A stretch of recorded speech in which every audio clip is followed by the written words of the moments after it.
আমাদের সমন্বয় কমিটির সম্পাদক সুকান্ত বাবু বলবেন।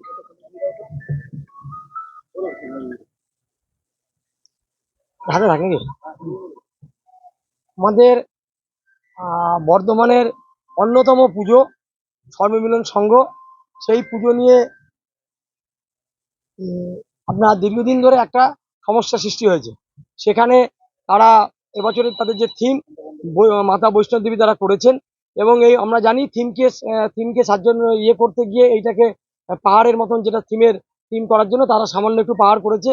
এবং এইটার জন্য পিডব্লিউডি এবং প্রশাসনের বিভিন্ন লেভেল থেকে আইসি শুরু করে বিভিন্ন লেভেল থেকে তারা বারবার এসে তারা এখানে ইন্সপেকশন করে গেছেন, এবং তাদের যা যা করণীয় তারা করেছেন, তাদের যেভাবে বলেছেন তারা করেছে।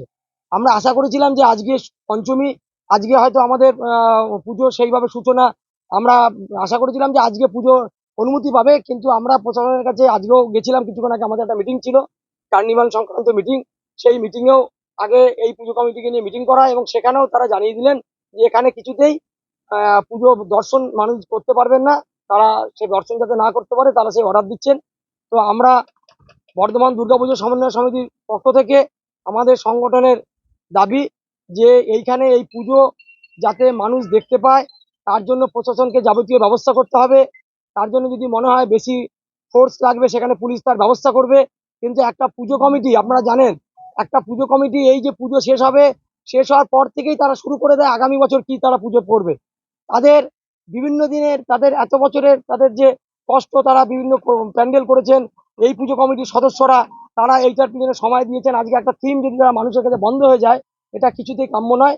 আমরা এর প্রতিবাদ জানাচ্ছি, এবং আমরা যেটা বর্ধমান দুর্গাপুজো সমন্বয় সমিতি সিদ্ধান্ত নিয়েছি যে এই পুজো যদি মানুষের কাছে না দেখতে পায়, আগামী দিনে বিভিন্ন পুজো কমিটি তারা আমাদের কাছে বলেছে তারা তাদের পুজোর দ্বার বন্ধ করে দেবে। এবং 14 তারিখ বর্ধমান জেলায় যে কার্নিভাল হবে, এই এই কার্নিভালে বর্ধমানে দুর্গাপুজো সমন্বয় সমিতির কোনো ক্লাব অংশগ্রহণ করবে না। এটা আমাদের সিদ্ধান্ত, এটা আমরা প্রশাসনের কাছে জানিয়ে দিয়েছি।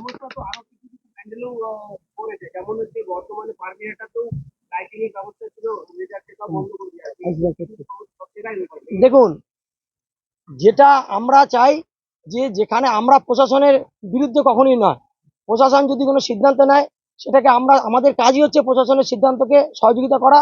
প্রশাসন এবং দুর্গাপুজো সমন্বয় সমিতির মাধ্যমে তাদের মধ্যে মেলবন্ধন করা আমাদের কাজ। তাদের বার্তা পুজো কমিটির বার্তা প্রশাসনের কাছে, এবং প্রশাসনের বার্তা পুজো কমিটির কাছে পৌঁছে দেয় আমাদের কাজ। আমরা বলবো না প্রশাসন সব জায়গায় যে তারা কোনোটাই মানবো না। আমরা প্রশাসনের সঙ্গে আমরা লড়াইয়ের আমাদের উদ্দেশ্য না। আমরা মায়ের আরাধনায় এসেছি, আমরা শান্তির প্রতীক। আমরা এখানে শান্তির বার্তা নিয়ে আমরা পুজোটা করি। বিভিন্ন পুজো কমিটি তাদের থিম দেখবে, সেখানে শান্তির বার্তা থাকে। আমরা একটা পুজোর যে বেসিক যে জিনিস, যে পুজো মায়ের দর্শন করতে পারবে না, সেখানে প্রশাসন যখন প্রতিরোধ করছে, সেটাকে আমরা অবশ্যই সেটাকে মেনে নিচ্ছি না, এবং আমরা এর প্রতিবাদ জানাচ্ছি।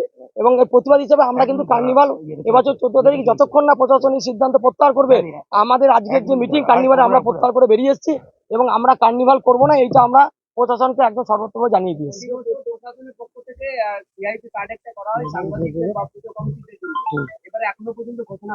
দেখুন, ভিআইপি পাস নিয়েও একটা অস্থিরতা তৈরি হয়েছে।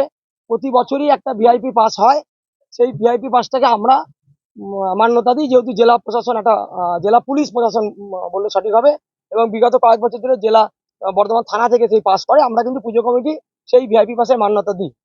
কিন্তু এবছর আমরা যেটুকুনি জানতে পেরেছি যে ভিআইপি পাস যদি করা হয়, সেটা খুব অল্প সংখ্যক ভিআইপি পাস, এবং পুজো কমিটিকে সেই পাস দেওয়া হবে না বলা হচ্ছে। সেটাও আমরা মিটিংয়ে জানিয়ে দিয়ে এসেছি। যে পুজো কমিটি পুজো করছে, যে পুজো কমিটি পুজোটা করছে, তাদের সদস্যরা যদি ভিআইপি পাস না পান, তাহলে আমার বাড়ির অনুষ্ঠান সেখানে অন্য কেউ ঠিক করে দিচ্ছেন কে ভিআইপি ট্রিট হবে, সেটাও মনে হয় সঠিক হচ্ছে না।